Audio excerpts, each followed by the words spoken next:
आपण जर का केरळ ट्रिप करणार असाल तर बघा, सुरुवातीला आपल्याला जावं लागेल कोचीनला, आणि मग या ठिकाणी आपण बघू शकतो मेट्रो आणि समुद्रकिनारे, पुरातन काळातील संग्रहालय आणि खूप काही असं भारी. आणि मग कोचीनला आपण पहिल्या दिवशी मुक्काम करून दुसऱ्या दिवशी आपण निघू शकतो एलेप्पीकडे, आणि एलेप्पीला जाऊन आपण समुद्रात स्टे बोट करतो आणि छानपैकी रात्रीचा मुक्काम समुद्रातच, आणि छानपैकी या ठिकाणी शाकाहारी तसंच मांसाहारी जेवणाचा आनंद घेऊ शकतो. छान छान नवीन नवीन प्रकारचे मासे या ठिकाणी खाऊ शकतो आणि समुद्र सफारीचा जोरदार आनंद घेऊ शकतो.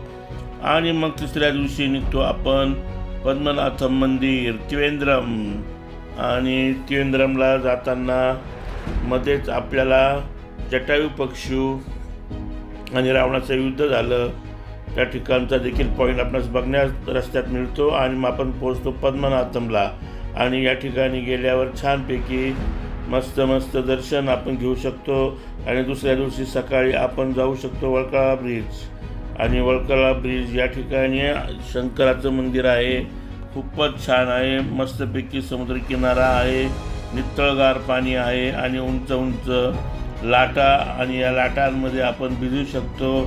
खूप खूप छान असा हा समुद्रकिनारा आहे, आणि जणू बघतच राहावं असं या ठिकाणचं हे दृश्य आहे, आणि खूपच भारी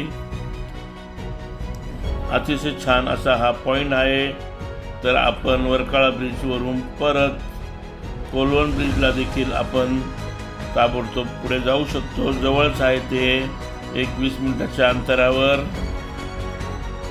आणि चौथ्या मुक्कामाला आपण टेकडीला जातो, आणि बघा टेकडीला खूपच भारी अतिशय सुंदर अशी जंगल सफारी आपण बोटीमध्ये करू शकतो. यामध्ये अनेक जे प्राणी आहे, आपण हे या जंगल सफारीमध्ये जंगलाच्या आजूबाजूनी बाजूने असलेले प्राणी आपण बघू शकतो टेकडीतून.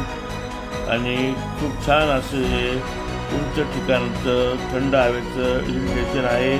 त्यानंतर आपण निघतो मुन्नारला, आणि मुन्नारला गेल्यानंतर आपण या ठिकाणी चहाचे मळे, कॉफीचे मळे, पायनॅपलचे मळे,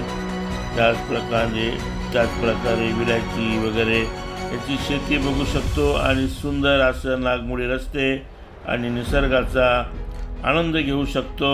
त्याचप्रमाणे या ठिकाणी कथकली नृत्याचा आनंद आपण नक्कीच या ठिकाणी घेऊ शकतो. खूप छान असं सर्व ही केरळ ट्रिप आहे. फक्त 20,000 रुपयात प्रत्येकी आपण ही करू शकतो. केरळ म्हणजे स्वर्ग, आणि या स्वर्गात फिरण्याचा आनंद आपण मस्तपैकी घेऊ शकतो. व्हेज नॉनव्हेज जेवणाचा मस्तपैकी आनंद. त्याचप्रमाणे कथकली कलाकारांबरोबर फोटो देखील काढू शकतो. अतिशय सुंदर अशी ही ट्रिप नक्की